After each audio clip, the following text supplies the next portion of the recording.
벙커원 라디오. 지난 몇 달 우리 모두는 각자의 공간에서 최선을 다했습니다. 탄핵 다음을 이야기하는 사람들이 많습니다. 궁금해집니다. 무엇이 먼저일까? 남은 여정을 위해서라도 어쩌면 우리 스스로에게 그간 정말 수고 많았다고 응원하고 위로하는 시간이 필요하진 않을까요? 우아한 대한민국이 되기 위한 길고 긴 여정을 함께할 여러분들을 위해 벙커원에서 프로젝트를 시작합니다. 3월 매주 금요일마다 진행되는 우아한 대한민국 리빌딩 프로젝트. 괜찮아요? 많이 놀랐죠? 3월 17일 금요일 저녁 7시 사이다 트위터리언 역사학자 전우용. 3월 24일 금요일 저녁 7시 안산치유공간 이웃 정신과 전문의 정혜신. 아직 갈 길이 멉니다. 벙커에서 잠시 쉬어가세요.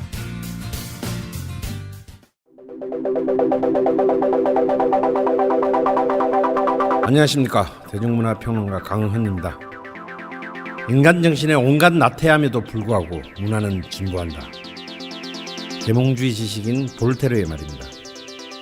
IMF 이후 붕괴된 대한민국의 문화산업, 그리고 한류의 극적인 성장, 촛불 집회로 대변되는 문화 정치학, 그리고 되살아난 블랙리스트의 망령. 앞으로 펼쳐질 찬란한 한국 대중문화의 미래를 소망하면서 90년대부터 지금까지 우리가 겪어온 대중문화사의 사건들을 되짚어봅니다. 다이나믹 코리아의 종횡무진 대중문화사, 이식의 으름장과 독립의 몸부림 사이, 마지막 시즌4를 시작합니다. 강원의 대중문화사 시즌4 오빵 강남 스타일. 한국 대중문화 글로벌 스탠더드로 진입하다.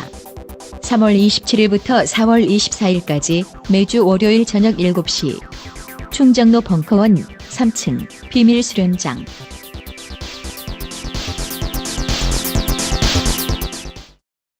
정민수 사부의 스포츠와 예술로 떠나는 유럽 도시 여행. 그 마지막 도시들. 뮌헨과 라인강을 따라 흐르는 도시들의 역사. 2017년 2월 21일 강연. 일부. 안녕하세요. 네, 안녕하세요. 네, 반갑습니다. 회를 거듭할수록 숫자가 점점 줄고 있는 걸 아주 피부적으로 느끼고 있습니다. 다음 주 화요일 저녁에 제가 사적인 좀 불가피한 이유로 더 강의를 못하고 오늘이 마지막이 됐는데 뭐 이래저래 다행이네요. 다음 주에 했더라면 더 줄어서 굉장히 씁쓸할 뻔했는데 오늘은 그래요. 제가 이 예고했던 많은 도시들이 불가피하게 어느 한 도시를 집중적으로 하다가 막 2회씩 막 가고 런던, 리버풀, 맨체스터 막 이렇게 한 2회씩 하고 파리도 뭐 또 비엔나도 이렇게 막 하다 보니까 뭐 많이 좀 지나갔어요. 그러다 보니까 원래 예고됐던 도시들을 다 돌아보지 못하고 좀 핵심적인 도시들 중심으로 이렇게 오게 됐는데 라인강을 따라서 물론 예고된 맨 마지막 도시는 뮌헨이었는데 뮌헨 이야기를 좀 곁들여 가면서 라인강을 적셨던 역사적인 흐름들 쭉 오늘 살펴볼까 합니다.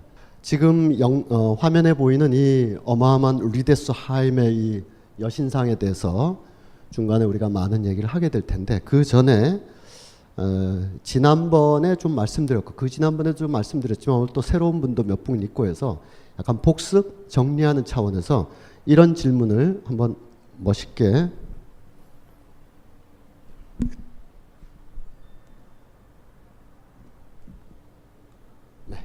던지면서 질문이 멋있어야 되는데 소선호는 누구인가?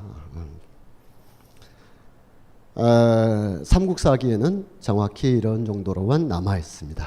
백제 온조왕이 소선호가 61세로 죽었는데 그 이후로 백제가 큰 어려움을 겪어서 야, 안 되겠다. 서울을 옮기자 해서 뭐 위례 쪽에서 인천 미추홀 쪽으로 갔다가 나중에 더 아래로 가는 뭐 그런 간략한 기록이 있습니다. 이 백제 건국설화에 해당하는 건데 이게 뭐 정사라는 게 없지만 김부식의 삼국사회가 그렇게 쓴 것이 전부이지만 삼국유사나 다른 기록들을 막 결합하다 보면 이제 소선호라는 인물이 약간은 비중 있게 다뤄지게 됩니다. 다뤄지게 되는데 중요한 거는 소선호라는 사람이 고대 백제의 건국 과정에서 일정한 역할을 했겠죠. 근데 그 역할을 어디서 했느냐를 둘러싸고 이제 얘기들이 왈가왈부가 있습니다. 결국은 그 당시 지명 이름으로는 미추홀이라고 불렸던 지금의 이름으로는 인천이라는 어느 지역에 와서 큰 역할을 했는지 안 했는지는 불분명한 채로 역사의 저편으로 이제 사라진 인물입니다. 그런데 드라마가 한번 크게 뜬 적이 있어요. 이 소선호라는 사람 잘 모르겠지만 이 주인공은 잘 알 수 있을 것 같아요. 이분이 한혜진 씨인가? 이분이 이제 주인공이시죠. 이게 워낙 크게 이렇게 뜨고 그러니까 드라마가 크게 뜨니까 이 캐릭터, 즉 역사가 아니라 드라마에서 과잉 설정된 사랑 이야기, 아들에 대한 애증에 대한 또 여성으로서 어떤 건국 신화에 동참하는 그 과정들 이런 것이 실제 역사와는 무관하게 하나의 만들어진 이야기가 막 돼서 드라마에서 뮤지컬로까지 이렇게 넘어왔습니다. 이런 과정을 하다 보면 실제 역사에서 그가 누구였느냐와 무관하게 드라마 캐릭터, 뮤지컬 캐릭터를 실제 역사와 동일시하는 착시 현상들이 막 벌어지게 되죠. 대표적인 게 뭐 여러분도 잘 아시겠습니다만 실제로는 민비라고 해도 무방한 명성황후라고 과잉되게 이름이 붙여진 지금 뭐 우리 실정, 우리 정치적 상황에 대입해 놓으면 청와대 안팎에서 오로지 자신들의 왕조의 이익을 위해서 국가 전체를 뒤흔들었던 그런 정도밖에 안 되는 인물인데 드라마와 뮤지컬을 통해서 완전히 뭐 국가적인 순환을 이겨낸 어떤 캐릭터로 이렇게 엄청나게 블러핑돼 있잖아요. 이게 이제 그 1990년대 이후에 우리나라뿐만 아니라 영미권에서도 굉장히 많이 발생한 일인데 과거의 역사를 스토리텔링화하는 작업이 지나치다 보니까 여기에 역사학자들이나 학계가 엄정하게 개입하지 못한 채로 그것이 무분별하게 흘러가다 보니까 없던 얘기가 정사인 것처럼 굳어지는 것에 대해서 우리가 드라마 왕국이라서 그럴까 아니라 영미권에서도 굉장히 많이 나오고 있습니다. 특히 가짜 이야기라기보다는 그 예술가나 그 정치인이 사소하게 겪었던 분명한 사실이긴 하지만은 정사 속에서 엄정하게 평가될 내용이 아니라 사람이 살다 보면 있을 수도 있는 그런 일들에 대해서 미시적인 접근을 하고자 하는 역사학의 과잉된 미시사적 접근이 오히려 조금은 더 견실하게 해석하고 지탱해야 될 역사적 사실을 오히려 이렇게 뒤집고 그 인간이라면 누구나 겪을 수 있는 생로병사나 또는 누구를 만나고 헤어지고 하는 안 그랬겠어요?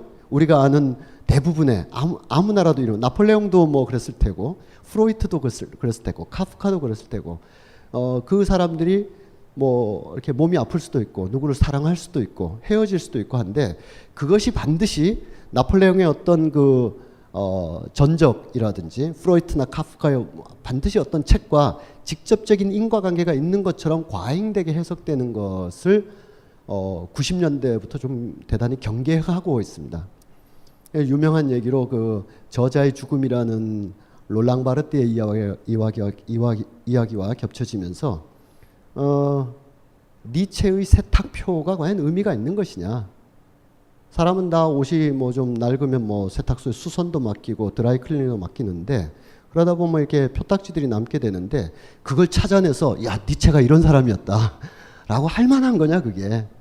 지나친 미시적 접근이 견고한 사실 자체를 뒤흔들면 안 된다라는 그리고 저자의 손으로부터 떠난 텍스트는 텍스트가 사회에서 활용되는 관점에서 봐야지 이게 이 사람이 어떤 시절에 썼고 하면서 자꾸 사적인 영역으로 이걸 끌고 내려가면 좀 걱정된다. 뭐 이런 경계들도 있죠.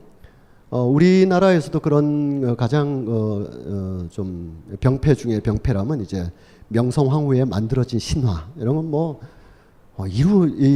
만약에 100년 뒤쯤에 누가 드라마를 만들었는데 지금 박근혜 최순실에 대해서 이상하게 캐릭터라이징을 잘 잡아서 굉장히 고독하고 외로운 여인으로 이렇게 했다고 쳐봐요.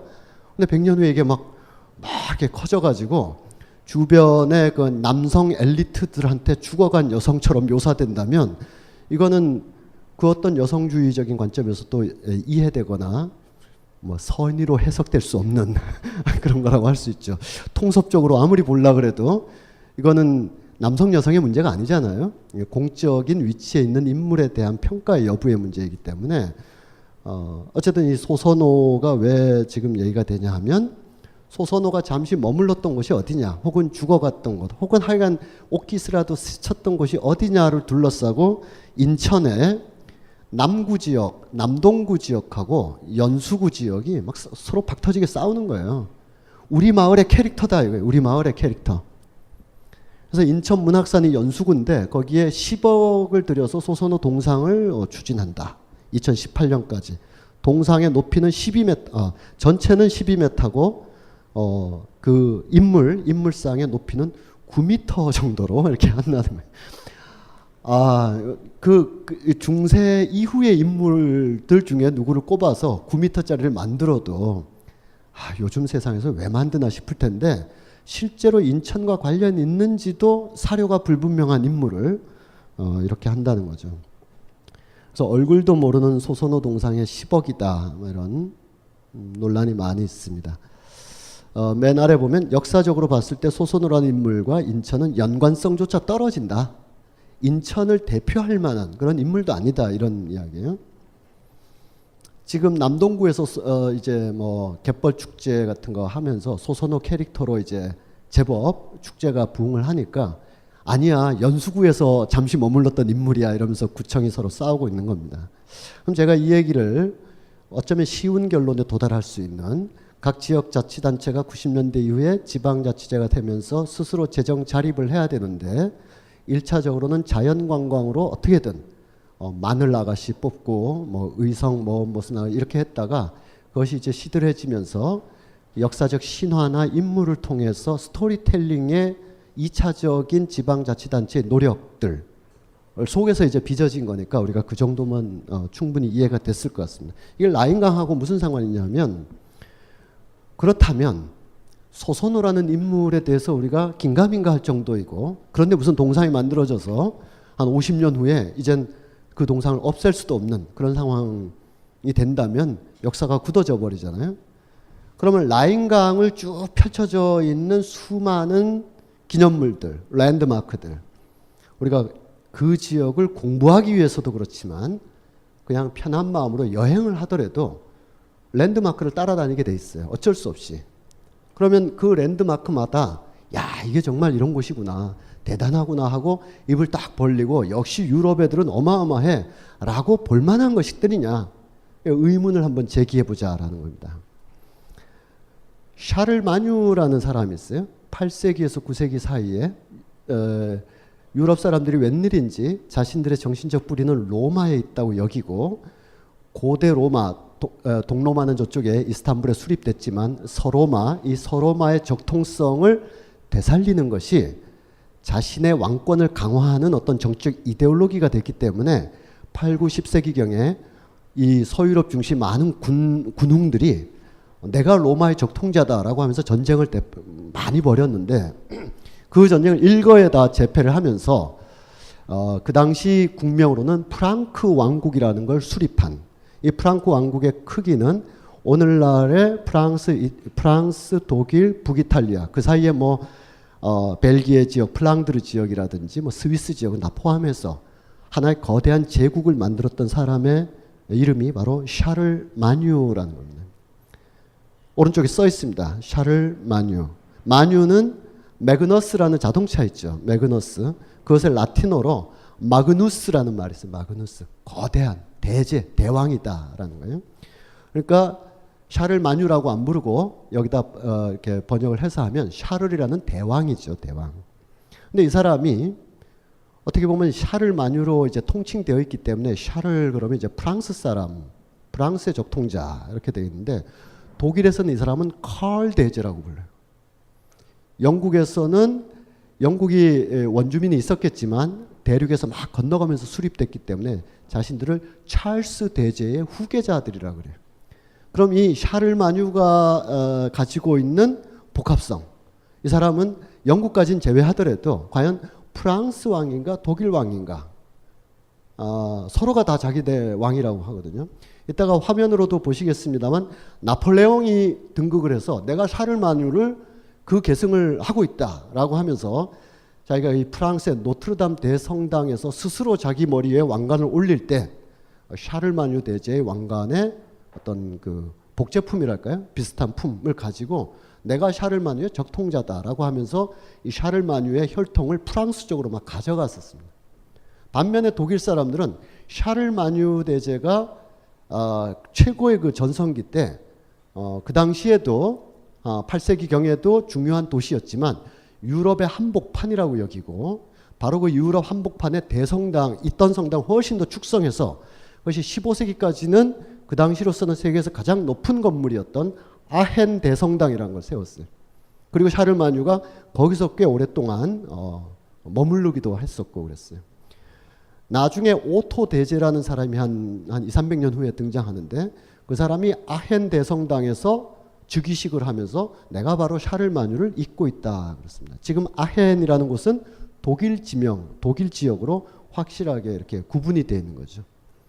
현재 라인강을 따라 흐르는 지점에서 샤를마뉴의 직접적인 흔적을 볼 수 있는 것은 이 라인강의 왼쪽 편으로, 왼쪽이니까 프랑스 쪽이겠죠. 알사스 지역, 알사스 로렌이라고 할 때 그 알사스 지역의 중심 도시인 스트라스부르의 샤를마뉴의 많은 흔적들이 남아 있어요.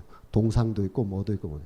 거기서 조금 더 내려가면 쾰른 지점쯤 내려가면 아헨이라는 독일의 유명한 공업 도시가 있는데 아헨 공대가 굉장히 유명하고 거기에 보면 또 웬만한 곳은 다 샤를마뉴입니다. 샤를마뉴는 과연 어느 나라 왕인가 이렇게 의문을 제기해 볼 수 있습니다. 이 의문은 그러나 1200년 동안 지속된 질문이기 때문에 소선호는 과연 인천하고 관련 있는가라는 조금 전에 던진 질문보다 훨씬 더 역사적 실체를 가지고 있고 그 역사적 실체를 둘러싸고 지금도 막 싸움박질을 하고 있죠.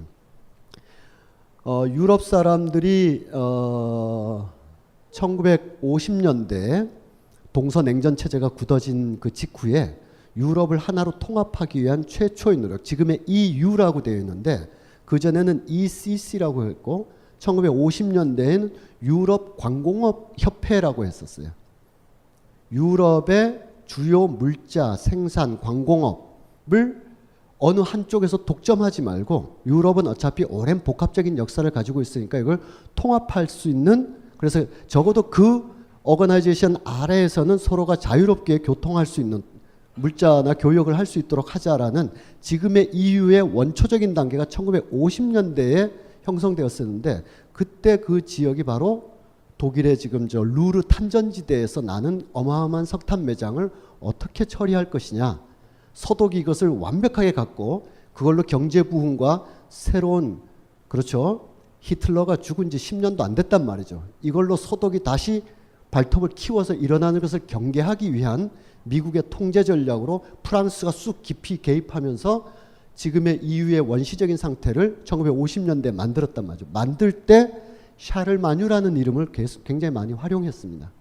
우리는 샤를마뉴의 정신, 유럽 통합의 정신, 이 사람이 유럽을 통합했었으니까 어쨌든 그 정신으로 이젠 2차 대전 때 갈기갈기 찢어졌었는데 사실 알고 보면 우리 다 형제 아니냐. 샤를마뉴의 아들들이 셋이 있었는데 서로 막 지지고 볶고 싸웠어요. 싸워서 어쨌든 샤를마뉴가 죽어가면서 불화를 해줬죠. 지역을. 그래서 첫째인지 둘째인지는 뭐 논외로 하고 한 사람씩 자기 영토를 갖게 됐어요.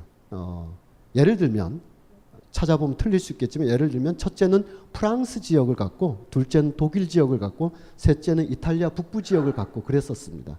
그러니까 그 아래에서 우리가 쭉 살아왔기 때문에 말이야 뭐 전쟁해서 통합한 거지만 어쨌든 샤를마뉴가 유럽을 통합했듯이 우리도 이젠 2차 대전을 그만하고 그 통합의 정신으로 선의를 가지고 좀 통섭하자 뭐 그랬던 때도 이제 샤를마뉴가 사용된다는 거죠.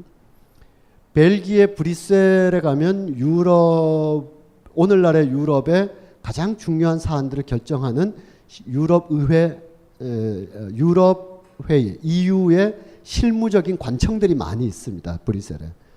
거기에 건물이 지금 2001년인가 2002년인가에 유럽 그 큰 행정 건물을 짓기 전에 임시는 아니지만 그보단 작은 규모로 크게 있었던 건물의 이름이 뭐냐 하면 샤를마뉴 빌딩이었습니다.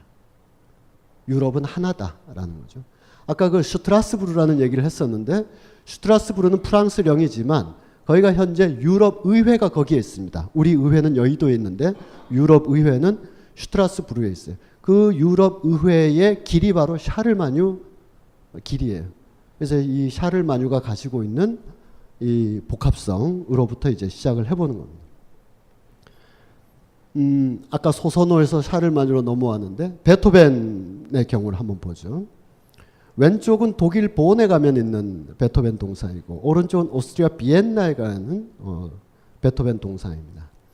이 두 개의 동상 앞에서 우리는 인증샷도 찍고 페북에도 올리고 나는 오늘 행복하다 뭐 이런 글도 쓰고 할 텐데 그렇게 할 때 하더라도 왜 세웠을까? 언제 세웠을까? 무슨 의도로 세웠을까를 묻지 않으면은 그냥 구경거리에 지나지 않아요. 시간관계상 오른쪽만 간략히 지난번에도 말씀드렸습니다만 1880년에 오스트리아 사람들은 왜 독일 본 출신의 음악가의 동상을 이 비엔나 한복판에 이렇게 으리으리하게 지었는가? 그리고 그 아래에 승리의 여신 니케와 인류에게 지혜를 준 에르메스 그리고 전쟁과 음악의 신이 하나라는 게 참 어떤 면에서는 아이러니한 건데 전쟁할 때 음악을 막 하면서 이제 어떤 그 전투 의욕을 불러일으키기도 하는데 전쟁의 신이면서 음악의 신인 그 이름이 바로 뮤즈가 되죠. 여기에 어린 뮤즈들이 쭉 있고 니케, 승리의 여신 그리고 에르메스 이렇게 쭉 있어요. 그 위에 베토벤이 옥좌에 앉아 있다. 앉아서 한 70도 각도로 아래로 내려다보는데 그것은 이제 신성한 위치에 올라서 세상을 굽어보는 어떤 신적 경지로까지 베토벤을 숭상시킨 것이죠. 요거보다 한 20여 년 후에 로댕의 제자인 앙드레 브루통이라는 사람이 만든 베토벤 동상이 있어요. 흉상. 거기는 완전히 일그러진 사람, 초췌한 사람, 불가해한 세상에 맞서서 그보다 훨씬 더 불가해한 음악으로 도전했던 음악가, 예술가인 베토벤의 흉상이 앙드레 브루통의 동상에서 남아있어요. 그건 아마 베토벤이 살았다면 야, 이 모습이 나랑 같다라고 했을지도 몰라요. 지금 이 옥좌 위에 앉아서 인류를 내려다보고 있는 베토벤은 베토벤의 음악의 어떤 표현이긴 하겠지만 베토벤은 사실 살아서 프로이센주의자였고 헤겔의 국가론을 굉장히 그 음악적으로 표현하고자 했던 사람이었었는데 그러니까 오스트리아는 좀 거리가 먼 사람이었어요. 오스트리아보다는 프로이센에 대해서 자기가 프로이센 대왕의 반개 혈손이다. 그래서 듣는 사람은 별로 인정하지 않는데 자기는 계속 루드비 폰 베토벤이라고 폰 내가 귀족 출신이라고 엄청 우기고 다니고 그랬었는데 우리로 치면 뭐 그냥 소개하면 될 걸 연일정씨입니다. 뭐 이런 거랑 비슷한 거죠. 누가 본관을 물어봤는데 이 오스트리아의 합스부르크 가문이 거느리고 있는 어마어마한 궁정 예법, 음악적 실력이나 예술적인 자의식, 그 표현의 능력보다 출신 성분을 더 중시 여기는 황실 가문에 어떻게든 관계해서 음악 활동을 해야 됐었던 본인으로서는 내가 프로이센의 귀족 가문 중에 한 일원이다. 그 후손이다. 비록 몰락했지만 하기 위해서 루드비 폰 베토벤이라고 굉장히 이렇게 주장하고 그랬었는데 어쨌든 음악을 해야 돼서 비엔나에 왔지만 이 오스트리아 체제로부터는 좀 멀리 거리를 뒀던 사람이에요. 그런데 그 오스트리아 체제가 합스부르크 왕국이 바로 자신들의 체제와는 좀 거리를 뒀던 음악가를 옥좌 위에 올렸다는 것은 베토벤의 음악 세계에 대한 존중이라기보다는 바로 그 프로이센이라는 나라와 1860년대에 격전을 벌여서 오스트리아가 완전히 괴멸돼서 외교, 군사 이런 것에 대한 모든 권한이 다 축소되거나 위협받기 때문에 그렇다면 우리는 음악으로라도 문화로라도 우리가 훨씬 더 장대하고 앞서 있다라는 국가적 상징물로서의 아이콘 베토벤을 이 위에 올려놓은 것이죠.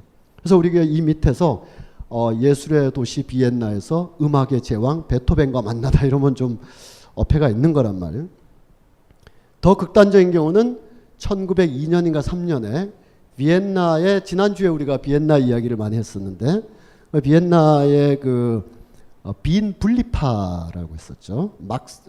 구스타프 클림트를 중심으로 해서 기존의 아카데믹 화풍을 버리고 굉장히 모던한 작업을 했었던 그 빈 분리파의 일원이었던 막스 클링커라는 사람은 베토벤을 왜 이렇게 만들었나?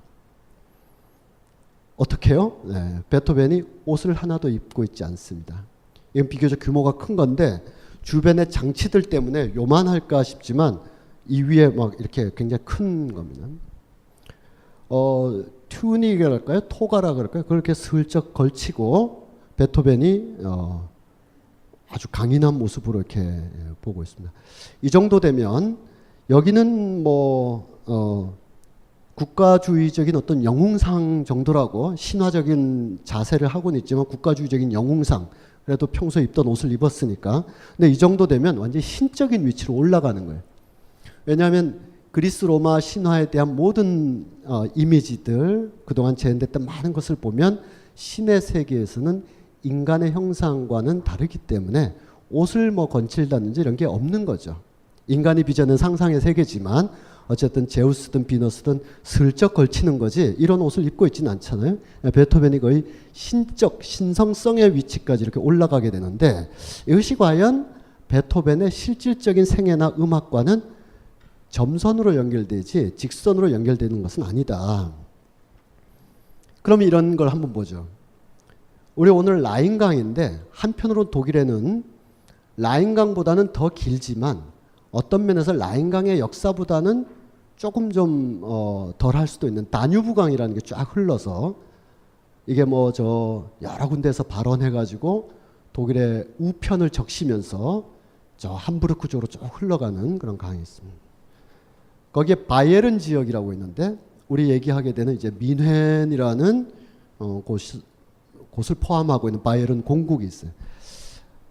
1830~40년대에 바이에른을 통치했던 루드비 1세라는 사람은 이 다뉴브강 언덕에다가 발할라 궁전을 짓게 됩니다.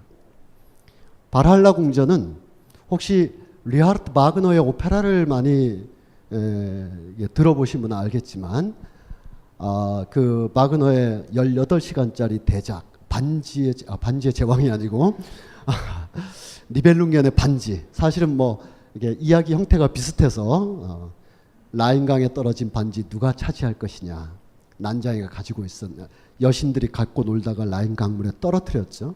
그때 올브리히안을 난자이가 그를 들어가서 탁 갖는 바람에 이 세상의 균형을 맞췄던 힘의 반지가 종족을 감추면서 신의 세계와 인간의 세계가 대혼돈을 벌인다는 거지 않습니까?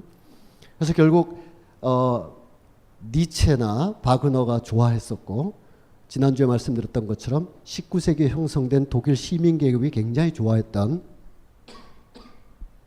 이 허위로 가득 찬 세계에 맨몸으로 도전하는 비극적 영웅 지그프리트라는 인물이 나타나서 신과 전쟁을 벌인 끝에 중간에 비극적으로 죽어요. 이게 이제 그 독일만이 아니라 오스트리아나 알프스 북쪽 지역의 근대적인 정서를 이해하는 굉장히 핵심적인 요소가 바그너의 음악 세계이기 때문에 그런데 신들이 지배해왔던 이제까지였던 나름대로의 질서 있고 합리적인 세계에 일그러지고 결핍된 어떤 영웅이 태어나서 모든 역사 설화에 다 나오듯이 자기의 운명이 어떻게 풀릴지 모르고 우연히 검을 뽑았다가 와, 대단한 사람이다 해서 그 후로부터는 이제 어마어마한 시련을 거쳐가면서 영웅이 되는, 그러나 영웅은 정말 그 신의 세계와 싸워서 이기면 좀 싱겁거든요. 영웅적으로 싸우다가 죽어갈 때 훨씬 더 영웅적 비극미가 살아나죠. 니체의 그 자라투스트라는 이렇게 말했다 해보면 나는 모든 결핍된 자를 사랑한다.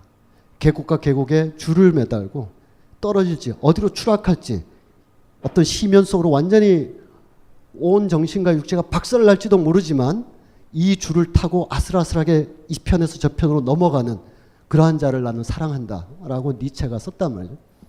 니체가 저 바젤 다보스 그 계곡에서 심심해서 쓴 게 아니라 그 당시 19세기 중엽에 독일 사람들의 응축된 정서를 그렇게 표현한 거예요. 넘어가 보자 한번.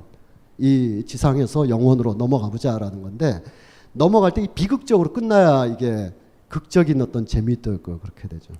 그 바그너의 니벨룽겐의 반지에 신들의 궁전이 있어요. 그 신들의 궁전에 인간과 신의 마지막 대전투가 벌어지죠.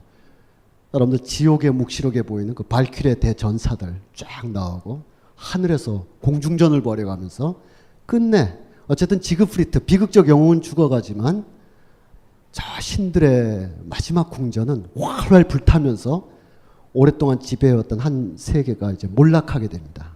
그 궁전 이름이 발할라 궁전입니다.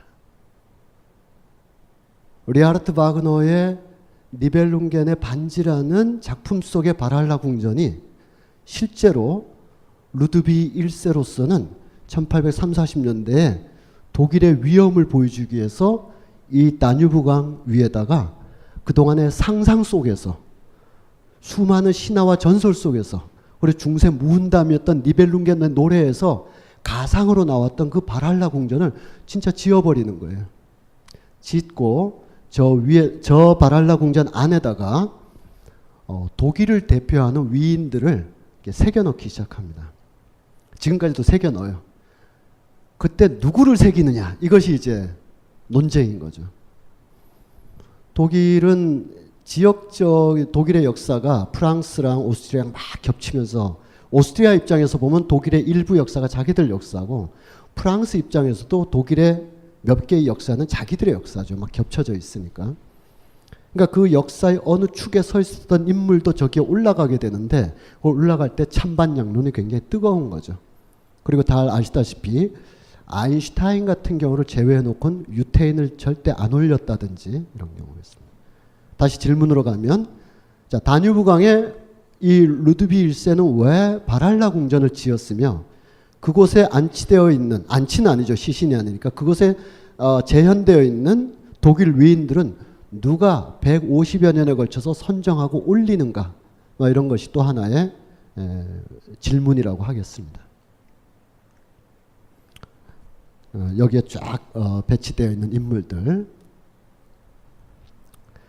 자, 만들어진 상상의 공동체라는 그런 개념들 이제 책을 보신 분은 많이 있을 것 같습니다. 에릭 홉스봄이라는 영국의 사학자의 주장으로 20세기 중후반에 굉장히 오래된 것처럼 생각하고 익숙하게 여기는 많은 제의나 국가 행사나 국가적 기념비는 사실 18, 19세기 때 과도한 의미를 부여하면서 만들어낸 것들이 많다. 이걸 잘 오해하시면 안 돼요. 그 만들어냈으니까 다 가짜다 이게 아니라 그 만드는 과정에 어떤 담론들이 형성되었는가 그걸 주의 깊게 본다는 거지 만들어진 지 벌써 100년 되고 300년 된 걸 그걸 이거 가짜야 원래 없던 인물이야 이게 아니라 왜 만들었는가 어떤 근거에서 만들었는가 이걸 알아야 근대가 해명이 된다라는 거죠. 에릭 홉스봄의 얘기는 생략하고 이분이 재즈 평론가로 굉장히 많이 활동을 했는데 국내 이 미완의 시대라는 책이 있어요. 이분의 자서전인데 이건 뭐 지나가는 얘기입니다만은 본인은 스스로를 이렇게 생각했나 봐요. 외모가 워낙 이 에릭 홉스봄이 나의 외모가 어릴 때 자신이 없어서 항상 육체적 관능이나 성욕을 억누르면서 온통 지적 유희와 철학적 언어에 몰두했었는데 그러던 사춘기 시절에 재즈가 확 들어옴으로써 나의 억눌렀던 리비도가 폭발하게 됐다. 뭐 이런 이야기입니다. 근데 제가 문제 삼는 것은 그런 게 아니고 이분은 그냥 재즈 애호가가 아니라 실제로 프랜시스 뉴턴이라는 이름으로 활동한 재즈맨인데 이분의 그 미완의 시대의 이 프롤로그를 보면 이렇게 돼 있어요.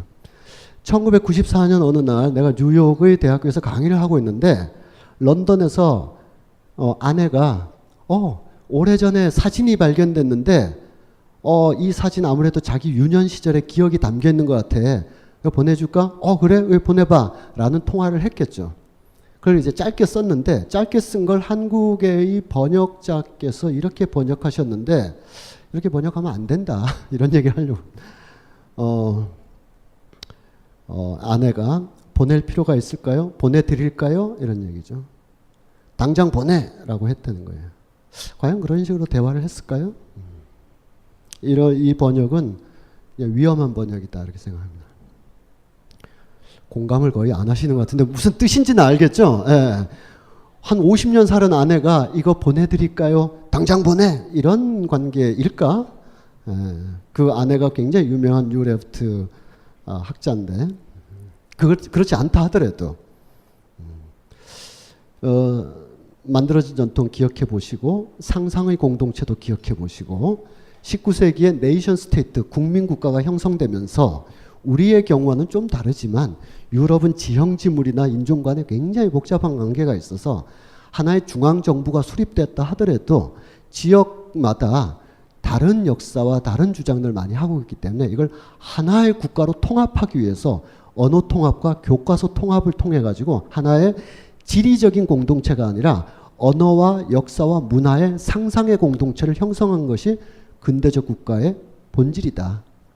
이런 맥락입니다. 그래서 어떤 특정 지역으로서는 그 자신들이 중앙정부와 일정하게 거리를 가지고 자치적인 혹은 분리 독립적인 삶을 살고 싶은데도 이 상상의 언어, 이게 만들어냈다는 뜻이 아니라 추상적인 세계의 상상으로서 형성된 언어 공동체, 역사 공동체, 문화 공동체라는 곳에 강제로 편입되는 과정이 19세기 국민국가였다. 이런 전제들을 지금 몇 가지 깔고 있습니다. 설명은 제가 이렇게 드렸고요. 예를 들면 자기네 그 상상의 공동체가 얼마나 또는 만들어진 전통이 얼마나 강력하냐 하면 19세기 전역에 유럽의 곳곳에 만들어지는 개선문들이 이곳저곳에서 일제히 국민국가로서의 자기의 위신을 드러내기 위해서 갑자기 온 동네에서 뭐 부카레스트라든지 벨기에라든지 모스크바라든지 뮌헨이라든지 뮌헨의 그 개선문 지금 뒷모습을 보고 계신데 뒷모습에 쓰여 있는 말은 이게 이 2차 대전 때 좀 파괴됐어요. 이건 지금 1891년이고 2차 대전 때 부분적으로 이렇게 훼손되고 그런데 일부러 덜 복구했어요. 적당히 복구했어요. 잊지 말자 2차 대전 해서. 그리고 이 글귀는 그대로 남겨놨는데 오직 바이에른의 용사를 위하여라고 이렇게 표현이 되어 있습니다. 그러니까 독일이라기보다는 게르만이라기보다는 바이에른이라는 자신들의 그 사실 이 1890년 정도 되면 바이에른 공국도 거의 몰락 직전인데 몰락하기 전에 이거라도 세우고 몰락하는 거죠. 우리가 아까 그 루드비 1세나 또 루드비 2세는 뭘 세웠어요? 미넨 북쪽으로 가면 노이슈반슈타인이라는 그 성을 일부러 세우거든요. 그리고 이런 개선문 이런 것이 19세기 중후반에 몰락해가는 지역 정부랄까요? 그런 하나 유서 깊었지만 어쨌든 프로이센에 의해서 해체되어가는 과정 속에서 자신들의 이 민족적인 어떤 그 이미지를 개선문을 통해서 보여주는 거예요. 이게 그 1891년이잖아요. 바로 요 개선문보다 2, 3년 전에 독립문도 세웠는데 우리도 이 열망이 얼마나 세계적인가를 알 수가 있는 거죠. 개선문을 세운다는 거. 우리는 물론 개선문이 아니라 문림독을 세운 거지만 그 형태 그리고 그걸 왜 세워야 되나 뭐 이런 것을 보면 이 하나의 그 신드롬을 쭉 가지고 있다 할 수가 있습니다. 약간 이론지향책을 좀 더 많이 하게 됐는데 기억투쟁이라는 우리 지난번에 이런 얘기를 했죠. 피에르 노라라는 프랑스의 1980년대에 등장한 역사학자와 그의 일련의 어떤 스쿨 학파가 있어서 기억의 장소라는 상당한 어떤 학문적 진행을 했다. 피에르 노라를 중심으로 해서 기억의 장소, 즉 프랑스는 무엇을 통하여 프랑스인이고자 하는가. 그래서 구체적인 상징물들인 개선문이나 에펠탑을 왜 만들었고 그것이 지금까지 어떤 논의 과정을 거쳐서 지금 굳어져 있는가라는 구체적인 형상물이나 아니면 제의들 혹은 프랑스의 와인, 미식 맛있는 음식을 먹고자 하는, 그리고 또 프랑스의 그 상징적인 동물 갈리아의 수탉, 이런 것이 언제 어떤 이념적 담론에 의해서 프랑스적인 거라고 형성되었는가라는 게 이제 기억의 장소라는 역사의 움직임이었었습니다.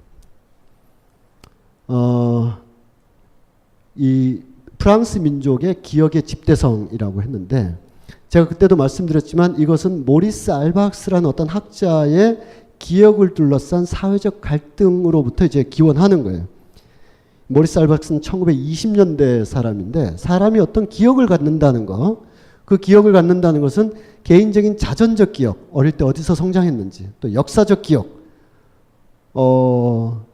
이 중에서 일본 놈들한테 조사받은 사람은 아무도 없잖아요, 일제시대 때. 그런데도 우리는 6, 7살 때쯤부터 뭐 일본에 대한 거의 유전화되고 있는 역사적 기억이 있는 거죠. 그리고 또 사회적 집합기억이라는 게 있어요. 이 기억들은 과연 온전한 것인가? 누가 기억하는가? 기억의 주체는 누구인가? 이런 것에 의해서 역사 혹은 사회적 행위가 재평가될 수도 있다라는 주장이 있는 거죠. 이것이 모리스 알박스에서 피에르 노라를 거쳐서 얀 아스만에 이르는 쭉 한 세대 한 세대 한 세대 흐르면서 기억 투쟁이라는 것이 얼마나 중요한 것인가. 최근 우리 사회에서 있었던, 최근 아니죠, 2014년 이후로 기억을 훼손하면 안 된다. 기억교실, 기억을 일단 사실을 복원하는 것, 사실의 해석은 둘째로 치더라도 등등등 많은 기억이라는 말이 예술가들의 작업으로도 많이 쓰이고 있습니다. 이런 것은 반드시 뭐 이 학자들의 영향을 받았다기보다는 동시적으로 그런 작업들이 일어나고 있는 것이다 라고 할 수가 있습니다.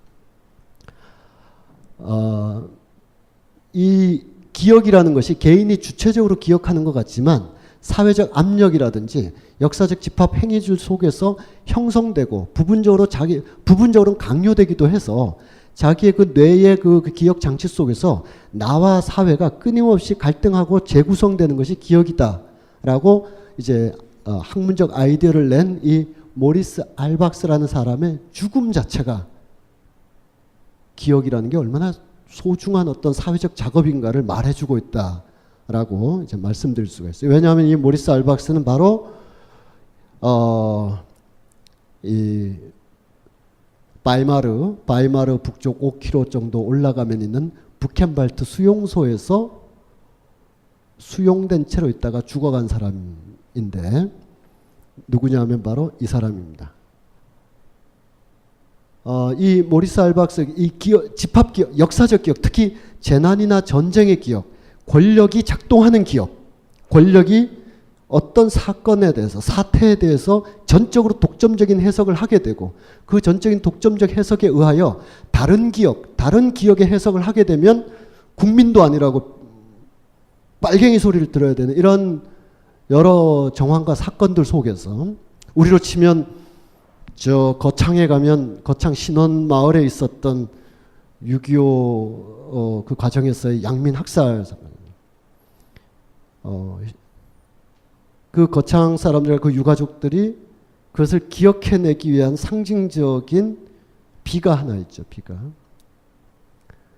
전쟁을 수습해가는 과정에서 우리 엄마 아빠나 심지어는 2살배기 3살배기가 억울하게 죽었다라는 거를, 그리고 800여 명이 죽었는데 그냥 다 막 불에 태워서 누구가 누군지도 알아볼 수 없게끔 그냥 빨갱이 소탕했다 이렇게 끝내고, 성인 남자, 성인 여자, 어린아이 해서 구덩이 파가지고 그냥 새 분류로 다 매장해버리고 끝낸 이 사건에 대해서 그 마을 사람들 전체와 그 유족들이 신원운동을 많이 펼쳤죠. 펼치려고 말도 못 꺼냈죠, 이승만 정권 때. 그러나 4.19가 돼서 그 말을 꺼내려고 했으나 곧 5.16이 되었기 때문에 그 과정에서 그나마 세우고자 했던 거창 양민학살 추모비를 마을 사람들이 두동강 내고 땅을 파서 묻었어요. 언젠가 다시 꺼낼 것이다. 그리고 20여 년이 흘렀고 87년 민주화 이후에 이제 우리가 말할 수 있다. 기억에 대한 이 역사적 기억을 다른 해석 혹은 피해자의 해석으로서 이 재구성하고자 하는 노력 과정 속에서 그 구덩이를 파고 그 두 동강 난 거를 꺼냈죠. 꺼내서 다시 세우려고 하는 겁니다. 그러나 노태우 정부에서도 제한적이고 미봉적으로 이렇게 해결해 보기 때문에 그걸 비스듬히 놓은 상태로 10여 년을 그냥 흘렸어요. 똑바로 세우지 말자 아직까지.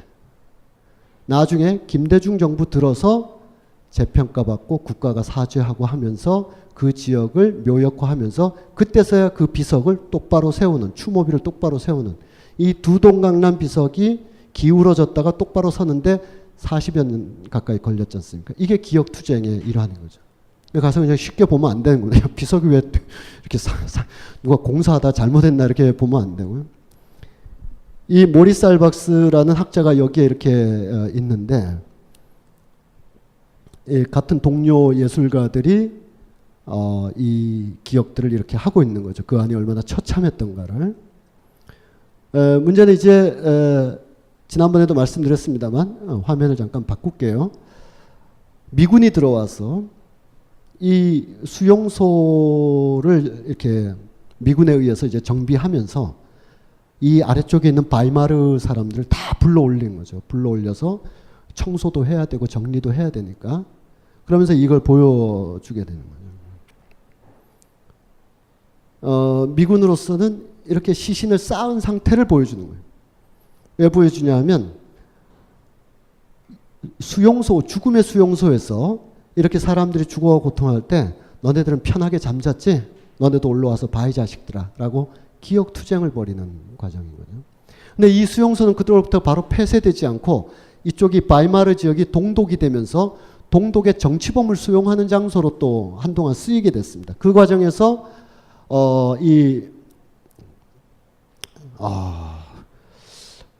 굉장히 좀 추상적인 단어가 이렇게 있는데 아우슈비츠 수용소에서는 무슨 아르바이트 뭐 이런 말이 쓰여져서 일하지 않는 자 먹지도 마라 이렇게 써 있었어요. 아우슈비츠 수용소의 슬로건이 이 바이마르의 부켄발트 수용소의 그거는 이렇게 되어 있습니다. 저마다 자기 몫에 맞게. 뭔 뜻인지 잘 모르겠어요. 뭔 뜻인지 잘 모르겠는데 이걸 어느 방향에서 읽게 되냐 하면은 이거는 바깥이에요. 바깥. 누구 보라고 하는 거예요. 누구 보라고. 우리가 어떤 공공건물인데 거기에 뭐라고 써 있다. 창조 경제 이렇게 써 있다. 지나가는 사람 보라고 하는 거잖아요. 우리가 지금 지나가는 사람 입장에서 이쪽을 보고 있어요. 철자가 금세 안 들어오죠. 이 얘기는 이 안에 있는 수용소, 수용된 사람들이 읽도록 하는 거예요. 저마다 자기 몫에 맞는 운명이 있다. 이런 걸까요?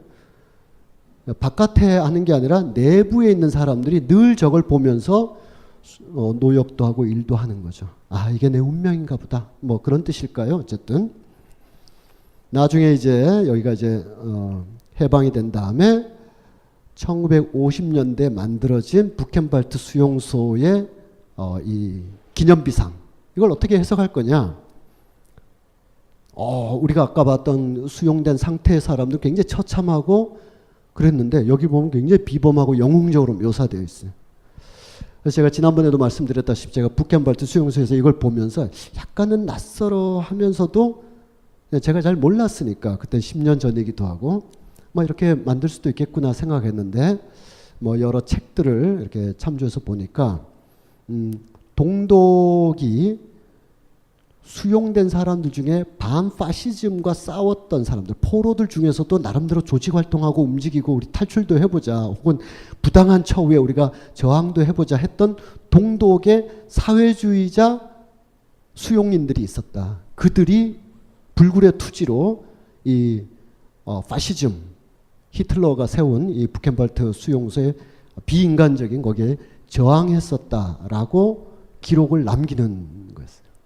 그러니까 미군에 의해서 바이마르 시민들 올라와서 이거 봐라 이 자식들아.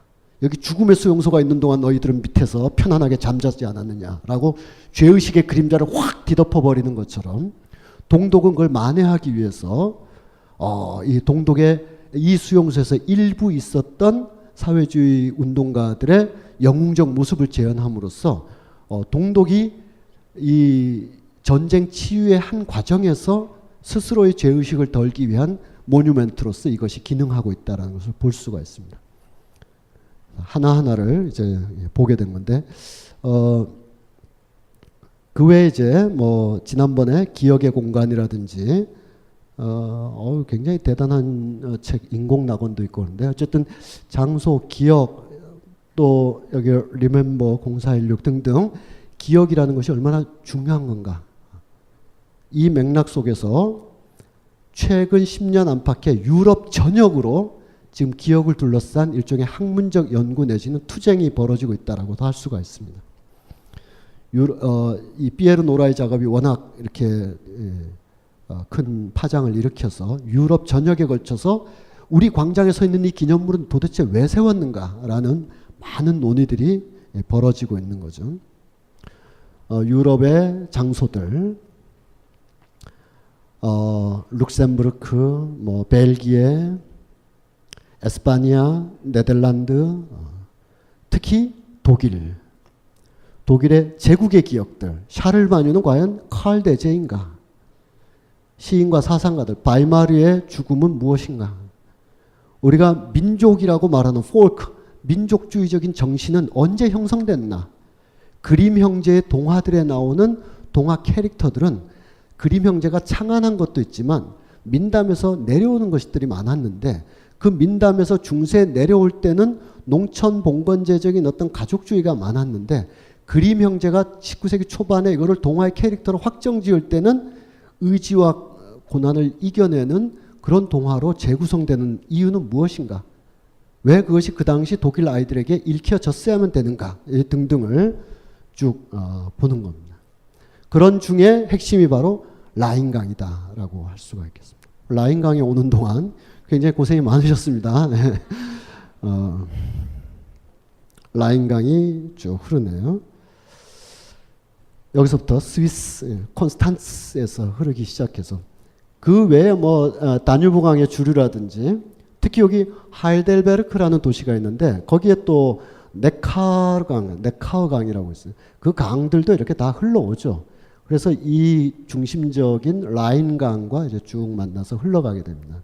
거기에 중요한 지점들이 중요하지 않은 지점들이 한둘이 아니겠습니다만 오늘 우리가 얘기하는 중요한 지점 중에 하나는 상류에서부터 대충 이렇게 본다면은 여기가 이제 독일인데요. 콘스탄츠라는 곳이 있어요. 제가 차로 이렇게 지나가 봤었는데 바다에 가까운 호수가 있어요. 굉장히 아름다운 바다에 가까운 호수가 있는데 대개 뭐 스위스에 뭐 로만호라든지 레만호라든지 많이 있지만 루체른 쪽에 또 있고 많이 있지만 여기도 아름다웠어요. 여기서부터 이렇게 내려가면서 니체의 도시였던 바셀, 또 프랑스, 여기가 알사스 지역인데 스트라스부르의 좌안과 우안의 투쟁, 리데스하임, 쾰른, 에센 공업지대 이렇게 쭉 흘러가 보도록 하겠습니다.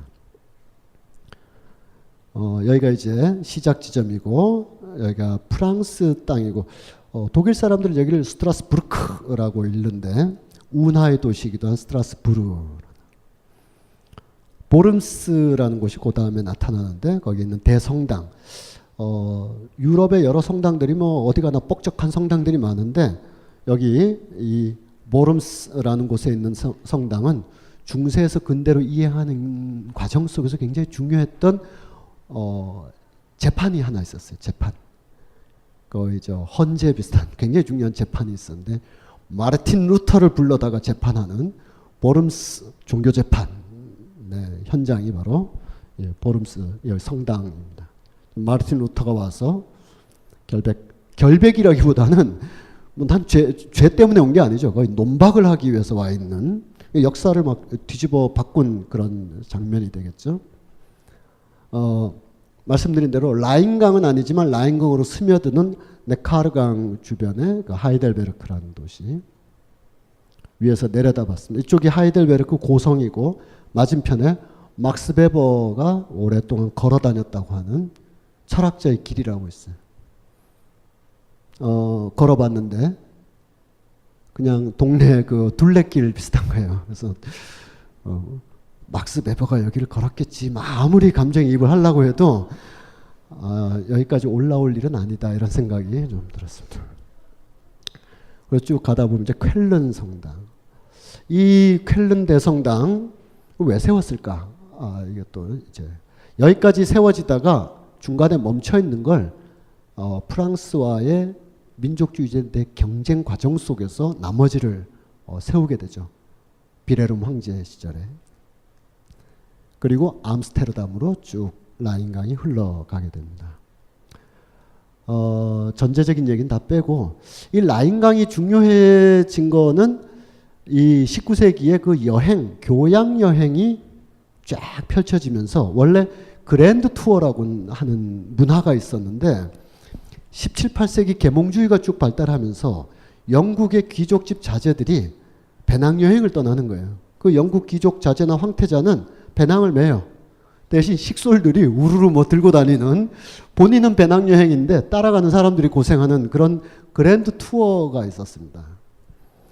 이 사람들이 대륙으로 가서 자기 황실이나 공국과 관계가 있는 이탈리아나 독일의 유서 깊은 가문을 찾아가서 나 누구 집 둘째 아들이다, 셋째 아들이다 인사도 하고 유럽에서 발전하고 있는 문화나 계몽주의를 받아들이고 돌아가는 일종의 교양 여행이었어요.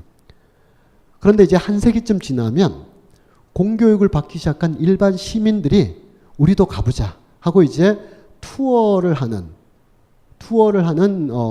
그런 이 교양 여행이라는 과정이 생기는데 그게 이제 19세기에 주로 생겨요. 그래서 여러분들이 많이 보셨을 슈베르트 시절에 1820년대 카스바 다비드 프리드리라는 사람이 그린 그림 중에 북해의 차디찬 빙벽을 보면서 뒷모습으로 서 있는 사나이가 이렇게 있잖아요. 그게 중세나 적어도 17세기까지는 왕족이 아닌 사람이 그런 상태로 그림에 나타나는 경우가 거의 없습니다. 안 다녔기 때문에 그 성체 안에서 평생 살다 죽어가는 거였는데 이제 19세기 교양 시민들은 곳곳으로 돌아다니면서 대자연과 자기를 동일시하고자 하는 그런 교양 여행이라는 것을 통해서 자기의 어떤 지적인 정서적인 가다 못해 1850년대 60년대부터는 알프스를 막 올라가는 것도 있어요. 그 극한의 5,000m 6,000m까지 가서 몽블랑을 비롯한 이런 데 올라가서 얼어 죽는 사람들도 있는 거죠. 그래서 막 수습해가지고 배낭을 열어보면 그 안에 니체의 책이 있는 거예요. 왜냐하면 니체의 모든 문장은 나는 차디찬 산정에서 이 글을 쓰고 있다. 어떤 사람은 올라가서 썼는데 나는 올라가서 읽기라도 하자. 그리고 니체 책 하나 가지고 높은 데를 올라가는 교양 여행. 그래서 지금은 뭐 히말라야를 가든 맥킨리를 가든 높은 데를 올라가는 거를 알피니즘이라고 하는 게 바로 알프스를 올라가다 해서 비롯된 말이거든요. 그러니까 그런 어떤 그 19세기 시민계급의 교양 여행이 쫙 펼쳐질 때 적어도 프랑스, 오스트리아, 독일 사람들에게 가야 될 1번지, 뭐 인도 그러면 타지마할 뭐 이런 식으로 1번지 그러면 라인강을 따라서 쫙 가보는 거예요. 라인강을 따라서 갈 때 그 자연이 주는 다른 지역보다 알프스는 아직 좀 험하고 가서 잘못하면 죽을 수도 있고 다뉴브강 이쪽은 사실 이렇게 차디차고 별로 볼 게 없는데 라인강은 완만하게 이렇게 굽이치면서 흐르면서 풍광 자체가 독일의 자연주의, 독일의 낭만주의를 한 번에 그냥 보여주는 랜드스케이프를 보여준단 말이에요. 그리고 라인강을 끼고 있는 수많은 도시들이 가지고 있는 역사성, 이걸 통해서 역사적인 여행과 자연주의제, 새롭게 발견된 풍경을 통해서 신성성을 회복하려고 하는 신없는 시대의 인간의 어떤 간절한 기도로서의 여행, 이 두 가지가 결합되면서 라인강을 도는 여행 풍습이 막 있는 겁니다. 이때부터 여행 그 자체가 목적인 것이 되는 거죠. 자연과의 관련성을 맺고자 해서 거기서 라인강이 가장 매력적인 곳이 되었다. 뭐 그런 정도로. 그래서 라인강변을 그리는 이렇게 예술들이 프랑스든 오스트리아든 독일이든 다 앞다퉈서 그리게 됩니다. 특히 카스파 다비드 프리드리라고 되어 있죠.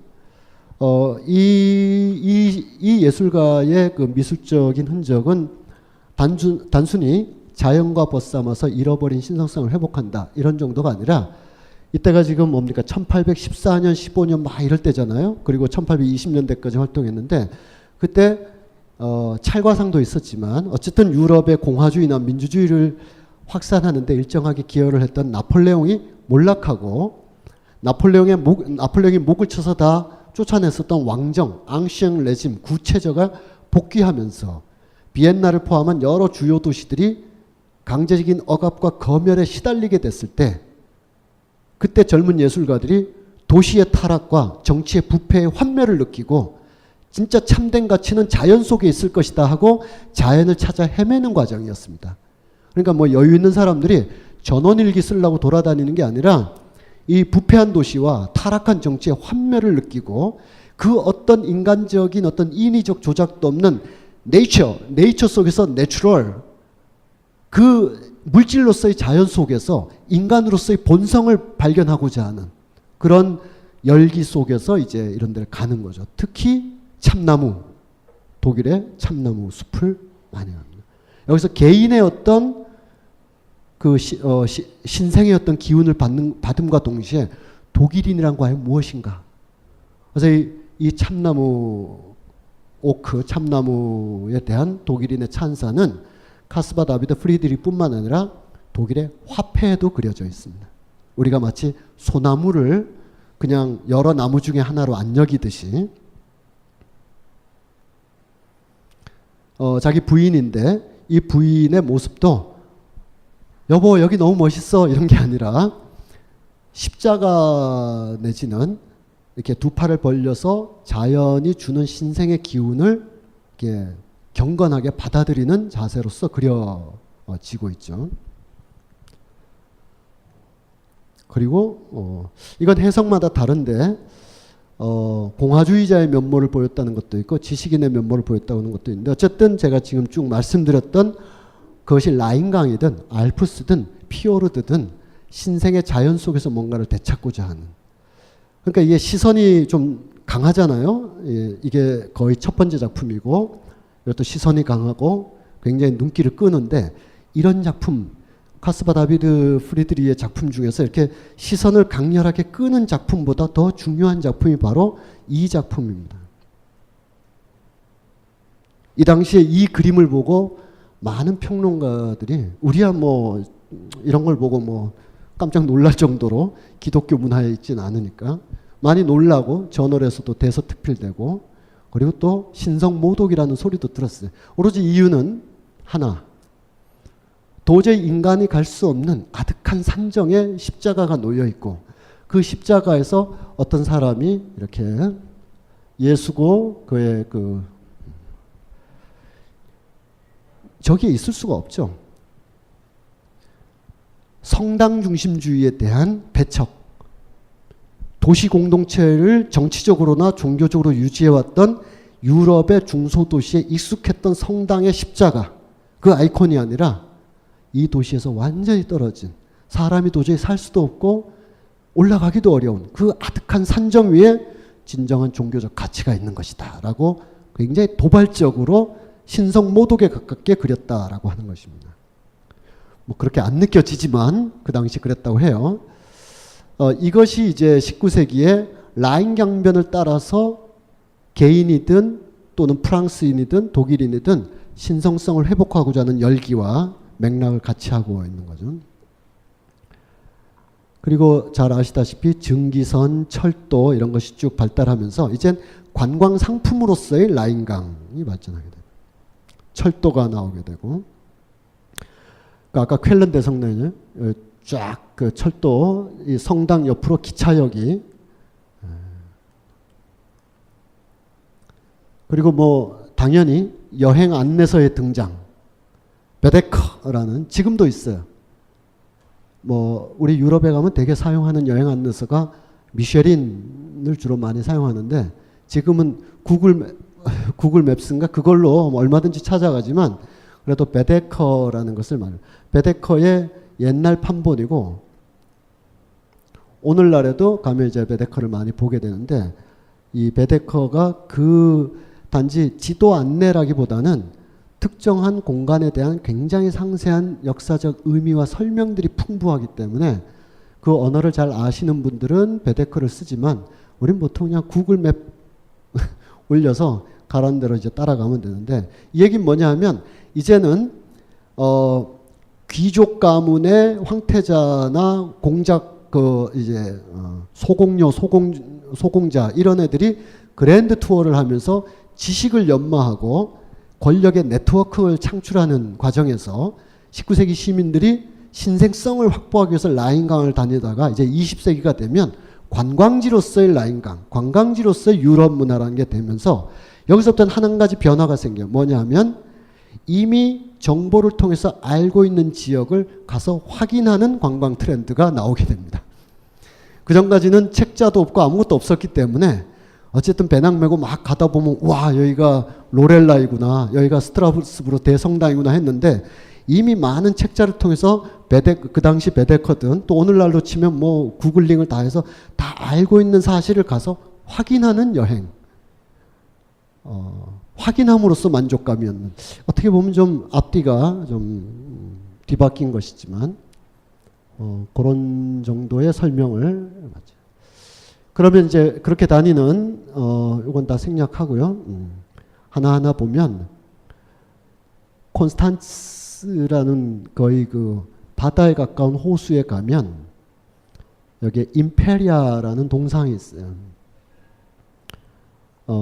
등대 기능까지는 아니지만 방호 기능도 하고 멀리 관광 조망의 기능도 하고, 근데 사람의 크기가 요만해요, 요만. 그러니까 사람이 요만하니까 사람보다 한 4배 정도는 돼 있어요. 이 오늘 보여드릴 여러 상징물들 중에서 이 상징물은 역사적으로 그렇게 많은 이야기를 해주는 건 아닌데, 어쨌든 라인강의 최상류에서부터 시작한다고 하면 콘스탄츠이고, 콘스탄츠의 임페리아는 또 나름 그 지역의 랜드마크니까 가까이 가서 보면 유럽에 있는 여러 조형물들 중에서는 가장 좀 파격적인 옷차림을 하고 있습니다. 여기가 취리, 여기가 콘스탄츠, 여기 임페리아가 여기 서 있는데, 양쪽에 두 사람을 거느리고 있어요. 왼쪽, 오른쪽.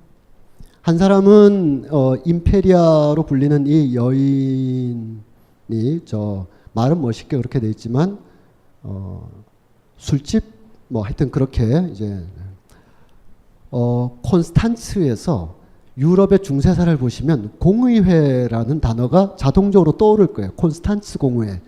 콘스탄츠 공의회를 통해 가지고 유럽의 신질서를 모색하고자 했던 13, 14세기 십자군 전쟁 이후에 굉장히 어수선한, 그리고 종교개혁의 열기가 조금씩 나오려고 하는 그 속에서 어쨌든 나름대로 신권, 즉 신성한 권력을 대표하는 교황과 세속권, 이 세속의 권력을 대표하는 황제 사이에 힘의 균형과 견제를 요구해서 나름대로 봉합했던 역사적인 중요한 사건이 바로 콘스탄츠 공의회인데, 그 콘스탄츠 공의회 전후 과정에서 한쪽에 황제, 신성 로마 제국의 황제와 한쪽의 교황이 사실은 권력적인 암투와 타협과 모색과 그 속에서 더욱더 이렇게 뭐 적나라하고 저열한 어떤 그 풍자의 대상으로 막 됐었어요. 실제 했느냐 안 했느냐를 떠나서 그때 임페리아라는 여성이 있었는데, 여성과의 또 애욕의 어떤 애증의 관계들이 실제 했을까요? 어쨌든 그것이 콘스탄츠라는 곳에서 쭉 내려오는 이야기라, 이 여인이 둘을 데리고 거의 뭐 자유자재로 이 권력을 가지고 놀았다 뭐 이런. 그런데 이 여인이 가지고 있는 캐릭터는 우리 민중적인 요소 있잖아요. 이렇게 어느 나라에서나 내려오는 세속적이고 민속적인 어떤 그런 민중의 뭐 풍자 정신이나 유희 정신이 투영된 주인공으로서의 임페리아, 그리고 타락한 두 권력, 그게 이제 콘스탄츠라는 도시를 잘 말해주기 때문에 이렇게 표상이 되어 있습니다. 근데 이 여성상은 이 임페리아를 제외해놓고 보면 유럽에서는 많은 여성상을 보게 됩니다. 하나는 마리안느, 하나는 게르마니아. 러시아로 가도 러시아도 있고 그런데 어쨌든 18, 19세기에 다 세워졌기 때문에 20세기 중후반에 잘 안 세우거든요.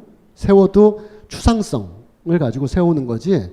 지금 우리가 이제 유럽에 가서 대체로 보게 되는 도시 구조는 바로크 시대 때 것이고 기념비들이나 조각들은 대개 19세기 것이죠. 트레팔카 광장의 넬슨 제독 그러면 이게 17, 18세기에 형성된 도시에 넬슨 제독이라는 19세기 인물이 서 있는 것 이렇게 보면 되는데 그래서 20세기 중후반 요즘 같은 경우는 동상 세우는 걸 좀 우습게 여기는 문화가 있어서 가서 보는 동상은 대개 19세기에서 20세기 전쟁 전후가 되겠습니다. 그때 프랑스에서 자주 나오는 캐릭터는 마리안느, 독일 지역에서 자주 나오는 캐릭터는 게르마니아라고 할 수 있습니다. 여성, 자유와 투쟁과 뭐 이런 것의 상징이 되는 거죠. 베를린 브란덴부르크 토르의 위에 있는 여신, 나폴레옹이 가져갔다가 보불전쟁 때 다시 가져와서 세우면서 이것을 가져가고 가져오는 과정 자체가 프랑스와 독일의 자존심 싸움이 됐었던, 거기에 왜 전쟁은 여성이 하는 게 아니라 대체로 우악스러운 남성이 하는 건데 왜 여신 게르마니아가 있느냐라는 겁니다. 그런 책이 있어요. 그래서 마리안느 올 게르마니아라고. 남성들이 벌이는 전쟁에서 여성들이 어떻게 표상되느냐, 실제와 다르게 어떻게 표상되느냐라고 되죠. 아예 이것은 유럽이 탄생할 때부터 나온 얘기이기도 합니다. 유럽이라는 지명의 이름 자체가 오이로파라는, 바람을 휙 불어서 이쪽에서 휙 날아서 이 여신이 그쪽 지역에서 확 살게 되면서 이제 오이로파가 쭉 이렇게 관계하게 되면서 유럽 지역이라는 어휘가 나왔다에서부터 시작해서 영국이 만들어질 때 신성한 여신이 영국에 쫙 도착해 나가는 과정. 실제로 남자들이 가서 전쟁하면서 했을 텐데, 그리고 여러 나라들이 이런저런 이유로 평화조약이나 이런 걸 맺을 때 실제로 다 남자들이 싸움박질하다가 전쟁 끝내면 평화조약하고 했을 텐데 그것의 상징으로서는 늘 여성들이 이렇게 되는 과정. 프랑스의 마리안느, 이 프랑스의 마리안느도 1830년 혁명기의 모습과 또 그 이후에 1848년 프랑스 혁명기 때 프랑스의 공화주의와 프랑스의 또 민중주의를 상징하는 두 남성 아이들이 프랑스 여신 마리안느의 젖을 먹으면서 프랑스 정신을 널리 퍼주고 있다라고 할 때 여성성, 우리가 어떻게 봐야 될 것이냐. 독일로 오면 프랑스의 프랑스 혁명 정신이나 프랑스 제국의 표상이 마리안느라고 한다면 독일에는 이제 게르마니아라고 할 수 있죠. 이따 라인 강변에서 보게 되는 리데스 하임의 게르마니아. 이따가 아니라 지금. 그리고 여기는 꼭 독일만이 아니라 여러 지역에서 많이들 이탈리아 지역의 게르마니아. 이탈리아. 그리고 이거는 드라크루아가 그리스에서 그린 해방의 상징으로서의 여성. 1831년에 폴란드가 괴멸되어가는 그 과정, 폴란드의 민중봉기가 괴멸되어 갈 때, 이때 이제 이탈리아 북부 지역을 연주여행을 하던 쇼팽이 그 유명한 리볼루셔너리라는 곡을 작곡하게 되는데, 하여튼 그 상황 속에서 폴란드의 민중혁명, 민주주의 혁명이 군벌에 의해서 짓밟혀갈 때 실제로 누가 짓밟혀갔느냐와 상관없이 상징으로서 여성이 짓밟히는 표상들. 여기는 핀란드의 여성성, 아일랜드, 그리고 러시아, 포르투갈, 여기는 코소보, 동유럽, 여기는 스완지라고 웨일즈의 여성의, 심지어 저 남미 쪽으로 가서 브라질에, 그리고 미국의 자유의 여신상, 또 자유의 여신상뿐만 아니라 존 캐스트가 그려준 프론티어, 개척자 정신이라는 그 서부 지역으로 막 가고 있는 모습에서 여신이 이끌고 있다는 거죠. 이것의 영화 포스터는 이렇게 Far and Away에서 재현되게 됐었습니다.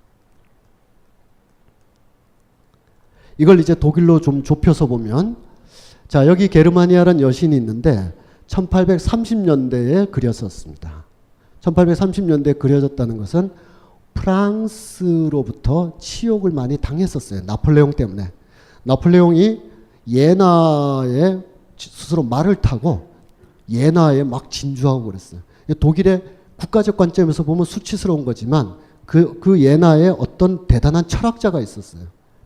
엄청난 철학자인데 그 엄청난 철학자는 독일인으로서 나폴레옹을 본 게 아니라 세계 시민 또는 좀 더 높은 의미의 현대적인 국가의 상징으로서 나폴레옹을 보면서 저기 말탄 자가 시대 정신을 안고 들어오고 있다라고 말을 하게 돼요.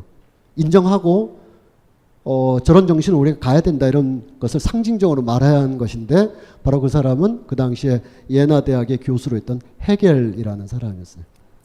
거기서 계속 밀고 들어가서 나폴레옹은 바로 그 베를린의 브란덴부르크 문까지 막 통과하고 그랬죠. 그런데 나폴레옹이 괴멸되고 나폴레옹이 세인트 헬레나에서 죽어가고 사라진 이후에 게르마니아는 이렇게 표상되어 놨습니다. 검을 거두고 평화기가 와서 프랑스 쪽을 늘 지켜보면서 검을 거둔 채 평화롭게 독일의 여러 연방 제국 7개의 제후국들이 있잖아요. 바이에른도 있고 프로이센도 있고 하노버도 있고 그런 7개 위에서 게르마니아 여신이 전쟁이 끝났음을 알리는 검을 거둔 상태로 그래도 서쪽 지역을 쭉 내려다보면서 안정됐다. 게르마니아가 이렇게 표상됩니다. 1848년 자 이것이 독일 민족주의를 표상하는 거라면 이건 좀 다릅니다. 1848년에 유럽 전역에서 민주주의를 바라는 혁명이 일어나게 되는데 자, 민족주의 내부에서 혁명이 일어난다는 것은 이 혁명의 공화적 열기는 프랑스가 적이 아니라 독일의 국가주의가 적이 되는 거예요. 독일의 왕족, 독일의 혈통들, 독일의 그 무슨 신성 로마 제국이니 뭐니 하는 그런 어떤 오래된 관습들, 앙시앙 레짐을 돌파하기 위해서 민주주의 공화주의 혁명이 1848년에 일어나면서 이때 게르마니아는 민족주의적인 표상이 아니라 자유평등 박애의 표상으로서 표현이 됩니다. 그 당시 공화주의자들이 1848년 혁명을 일시적으로 성공하면서 의회를 수립했었는데 그 의회가 어디에 있었냐면 프랑크푸르트에 있었습니다. 독일에는 프랑크푸르트라는 지명을 가진 곳이 두 군데가 있는데 우리가 아는 곳이 마인 강변에 있는 프랑크푸르트라고 해서 프랑크푸르트 am Main이라고 표현을 합니다.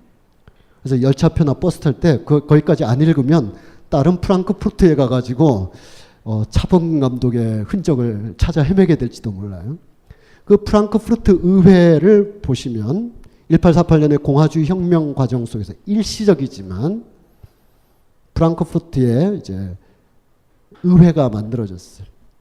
거기에 공화주의 의원들이 모여 있고 그 위에 그려졌던 그림이다. 이때 게르마니아는 민주주의의 표상으로 존재하는 것이죠. 뭐 그런 얘기였었고요. 다시 보불 전쟁이 1860년에 일어나서 다시 그 공화주의적인 색채보다는 국가주의적인 색채가 강해지면서 서쪽을 향해서 서쪽이 프랑스니까 이 게르마니아 여신이 칼을 뽑고 라인강을 지킨다라는 표상으로 나오게 됩니다. 여기가 밑에 흐르는 강이 라인강이 되겠습니다. 그리고 전쟁이 일어나고 전쟁에서 이겨서 독일의 황제가 프랑스의 베르사유까지 가서 거기서 왕이었다가 프로이센의 왕이 독일 제국의 황제에 올라가게 됩니다. 올라간 뒤에 게르마니아는 다시 칼을 내려놓고 서쪽 지역을 또 멀리 바라보면서 저 라인강변 위에 서서 안정된 독일의 상태를 보여주게 되죠.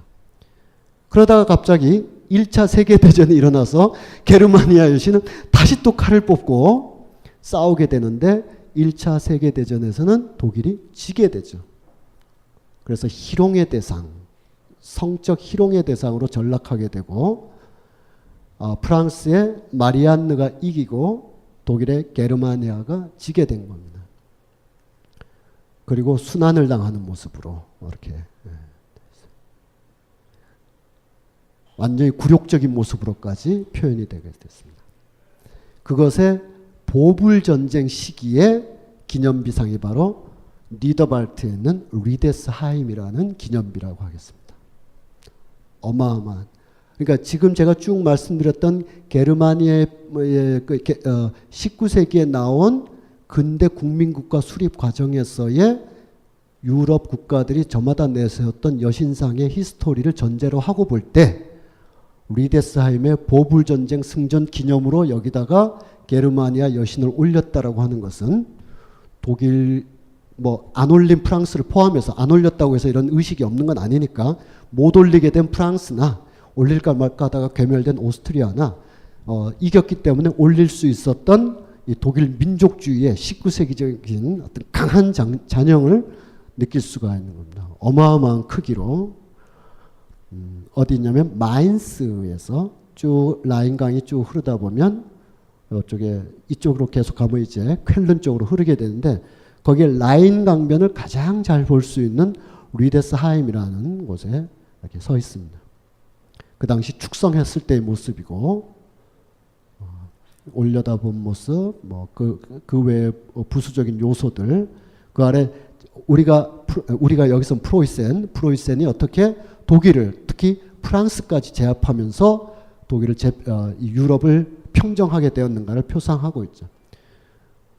거기에 그것이 서 있는 이후로 지금까지 많이들 가서 보는데 특히 1938년에 히틀러 유겐트의 순례지였었습니다. 반드시 거기 가서 독일 민족주의를 한번 느껴보는 장소.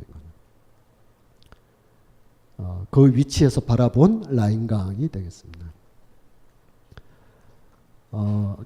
요 개선문 얘기는 다음에 또 기회가 있으면 하고요. 베를린 얘기는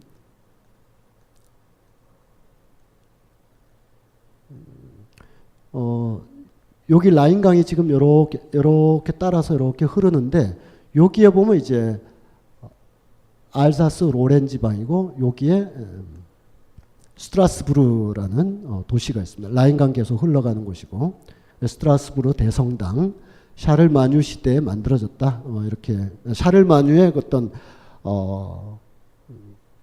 슈트라스부르에 있는 노트르담 성당입니다. 스트라스부르 대성당이거든요. 파리에도 있죠. 노트르담 성당. 노트르담의 꼽추 때문에 이제 우리한테 익숙한데 노트르담은 이 프랑스 표현이고 우리가 그냥 의역해서 하면 성모 마리아 대성당입니다. 노트르담이 담 아시겠죠? 담 성모 마리아 대성당. 그렇기 때문에 프랑스 파리의 노트르담이나 슈트라스부르의 노트르담이나 성모 마리아를 상징하는 꽃 장미가 이렇게 스테인드 글라스로 이렇게 되어 있습니다. 거기에 있는 유럽 의회 이름, 뭐 그 주변의 거리 이런 것이 뭐 사를마뉴의 이름으로 되어 있다 이 정도 말씀드렸고요. 조금 더 내려가면 아헨이라는 지역에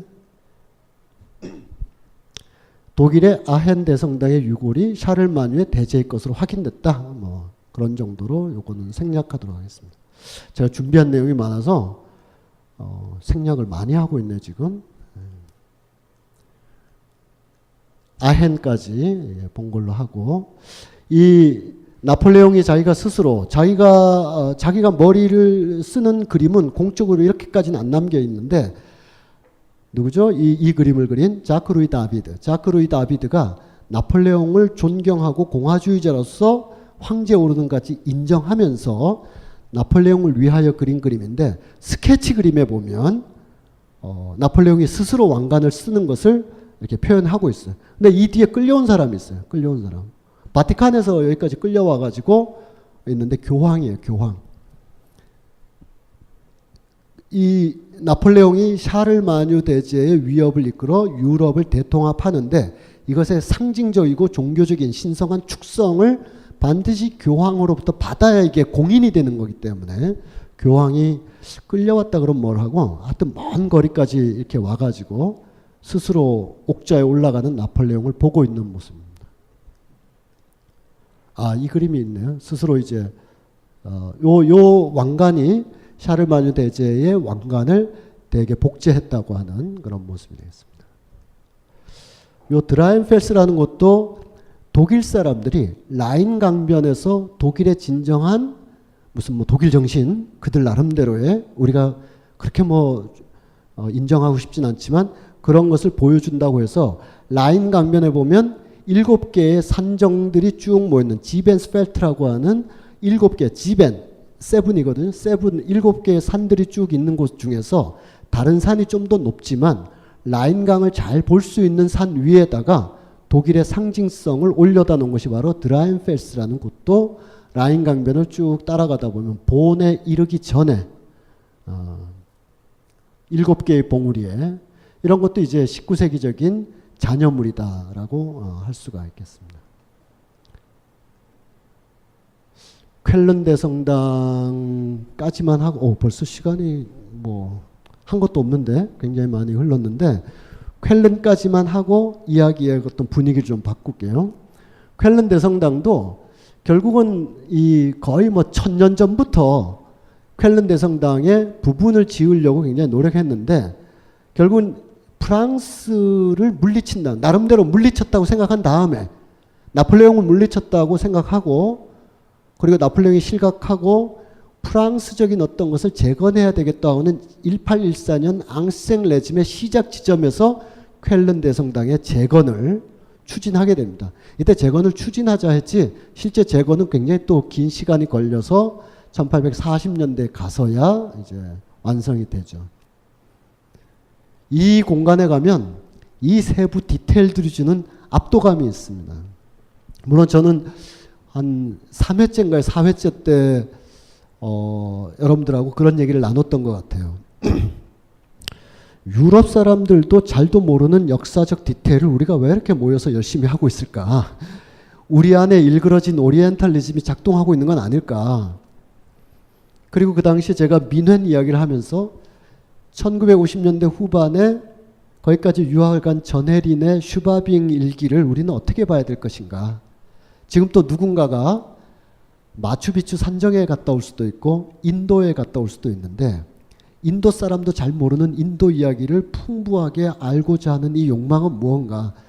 그러면 인도 사람보다 더 잘 알기는 어렵겠지만 그러면 우리가 이런 식으로 공부는 아니지만 이렇게 식으로 대화하고 정보를 얻고 나름 공부의 어떤 모티브를 얻어가고 하는 것과 실제와 다르면 어떡하지? 라는 전전긍긍을 사실은 많이 하게 됐습니다. 우리가 유럽에 대한 지나친 환상과 동경이 어떤 그 유럽의 진짜 모습보다는 우리의 일그러지고 결핍됐던 어떤 것을 채우기 위해서 이 쾰른 대성당을 바라보면서 와, 쾰른 사람들은 어떨지 모르겠는데 우리가 막 과잉되게 자뻑하고 이러는 것이 과연 건강한 것인가라는 생각도 하게 되면서 동시에 그것이 타지마할이 됐든 쾰른이 됐든 간에 우리가 알고자 하는 여정, 우리가 알고자 하는 지적인 수련 과정 자체의 소중함이 별도로 존재한다. 지금에 와서야 미넨의 역사나 바이에른의 역사에 대한 풍부한 정보 속에서 보면 전혜리는 거의 어이없는 몽환적 에세이를 쓰다가 죽어간 사람에 지나지 않지만 그렇게 기억투쟁을 좁혀서 보기엔 그렇다. 50년대 말 전후 폐허의 실존주의적인 어떤 상황 속에서 서울이 아닌 어떤 다른 곳에 대한 어떤 낭만적 투사를 지금 다소간 정서적으로나 물질적으로 여유가 있다고 해서 그때 뭣도 모르고 미넨이나 동경하고 말이야 이렇게 야박하게 볼 것만 아니다. 왜냐하면 지금 우리도 어디를 가든 전혜린적으로 가는 것이지 뭐 다른 이유로 가진 않기 때문에 다시 정리해서 말씀드리면 쾰른 대성당 앞에 섰을 때 저의 어떤 체험 여러분 가보시면 알겠지만 어떻게 인간이 이런 걸 지어낼 수 있을까? 굉장히 압도적인 거의 800년에 걸쳐서 이것이 축성되어 왔는데 근데 실제로는 거의 관광지처럼 돼 있어서 앞사람 밀면서 걸어다갔다 나왔는데 너무 힘들어가지고 요 성당 뒤쪽에 가면 동네 성당이 있어요. 조그만 성당. 아무도 안 가는 성 마리엔 성당이라고 있었는데 거기 앉아서 2시간 가만히 앉았었던 게 훨씬 더 은혜로웠고 여기는 이제 내가 어떤 정보를 안 것을 가서 눈으로 확인하고자 하는 어떤 딘 맥켈런이라는 학자가 얘기했던 확인하고자 하는 관광 혹은 확인하고자 하는 시선 내가 본 거야 라고 하는, 거기에 제가 좀 머무르긴 면도 없지 않아 있습니다. 2차 대전 때 그 옆으로 쾰른 성당이 있으면 바로 이게 라인강인데 19세기에 형성된 철도가 쫙 따라오면서 여기가 바로 기차역입니다. 여기 있다가 성 마리안 성당이 이쪽에 있었는데 어디든지 가면 기차역은 꼭 의미가 있기 때문에 가게 되잖아요. 다들 가시죠? 네, 가봤죠. 기차역 옛날 모습이고 최근의 모습이고, 기차역에 갔더니 2006년도 일인데 천정화가 그려져 있는 거예요. 천정화. 제공은 이제 아디다스에서 제공한 건데 기차역 대합실에서 위로 올려다 보면 천정화가 이렇게 쫙 그려져 있어요. 다 아는 사람이죠. 제우스, 뭐 헤르메스, 뭐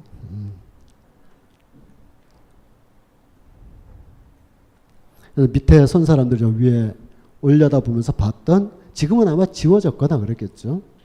거기에 정중앙에 발락이라는 사람이 있습니다. 이 발락. 이 발락을 중심으로 해서 이제부터는 독일 사람도 기억 투쟁, 기억의 해석을 통해서나마 겨우 다시 정리하고 있는 이런 얘기는 그만두고 발락과 이 지역으로부터 쭉 펼쳐지는 독일 축구의 본산이 지금부터 펼쳐지거든요. 뭐 그 사이사이에도 있었지만 그런 이야기들과 독일의 이 삶의 밑바닥에서 흘렀던 강렬한 역사들, 그런 이야기들을 한 5분 휴식 후에 말씀드리도록 하겠습니다. 잠시 휴식하겠습니다. 빅그린 투 쓰리 샴푸, 이걸 쓰면 머리카락에 힘이 생깁니다. 말도 안 되는. 제가 지난 시간에 머리카락이 힘이 생긴다고 그래가지고 말도 안 되는 소리라고, 그래서 광고 떨어질 줄 알았거든요. 근데 진짜로 힘이 생긴다는 걸 증명하기 위해서 광고를 연장하였다. 좋아! 그럼에도 많은 분들이 구매해 주셨습니다. 그리고 구매 후기를 통해 인정해 주셨습니다. 딴지마켓 재구매율 53%에 빛나는 빅그린 투쓰리 샴푸, 23일 후 변화가 없으면 100% 환불해드리겠습니다. 지금 바로 딴지마켓에서 확인하세요.